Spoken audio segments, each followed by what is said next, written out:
Hey, good afternoon, everybody. Today I'm going to show you how to make tartar sauce. I've been trying to eat a lot more fish lately because it's good for you.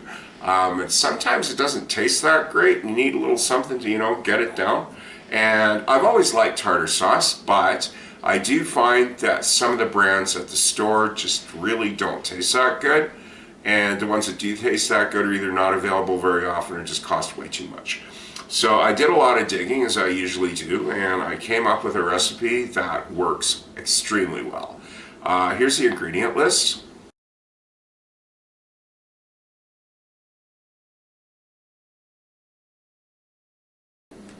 And one thing I should remember to mention is this stuff is incredibly cheap, okay, to make once you have the initial ingredients.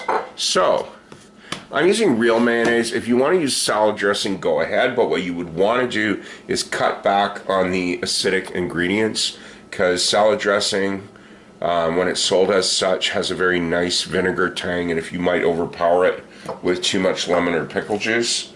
Now, capers I had put are optional. Personally, I can't make this without the capers, and this isn't to be pretentious or foodie-ish. It's simply because capers, if you've always wondered what that particular taste in tartar sauce that made it that, it's the capers, okay? You can survive without it, but if you can get your hands on one of these, it will last you like several recipes, because you only use a teaspoon at a time. So let's get going. Now, because this recipe is, the majority is seasonings, I'm going to be very relaxed with the measurements. I'm not going to get the measuring spoons out, so it'll be a teaspoon for this and a tablespoon. So you just use like, a coffee spoon and a soup spoon is just fine. What you do want to measure is the mayonnaise and the pickles. Now the pickles, again, is rough estimate. I don't jam them in, I just sort of spoon them in. So first thing to do is pretend you're doing any other type of dish with seasonings as the base.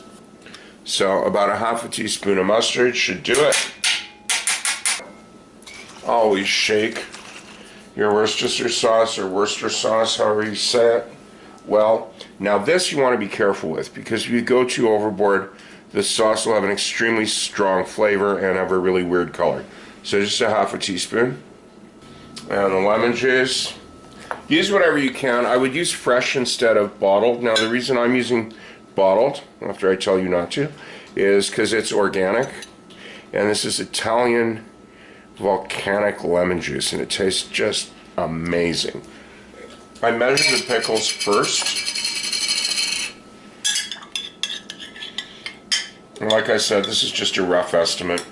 Just spoon them in the quarter cup. And if there's like an extra one, it doesn't matter. And while you got the bottle open, a tablespoon of the pickle juice. Just mix all of that up.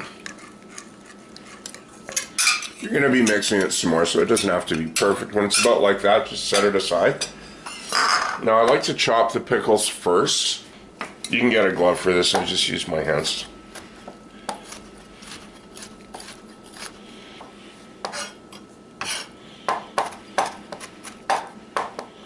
Next, chop the capers. Now, if you've ever seen recipes for tartar sauce, and they say chop the capers, and you tried, and they went everywhere, and you were like, how do I do this? Well, it's really simple. I'll give you the trick now.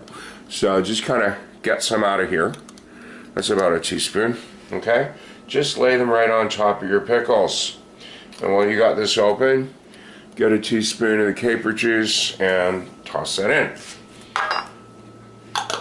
And because the because the pickles are already there, the capers, even though they're trying, are not able to roll all over your cutting board, and hence the floor. Which is quite handy. So at the end there, after they're nearly chopped, if you got a few whole ones, you can kind of take them out with the side of the knife and rub one till it gets sort of pasty, and that will spread more of the flavor through the sauce.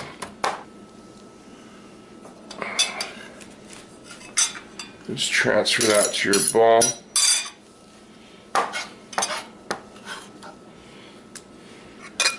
Mix that up a little bit.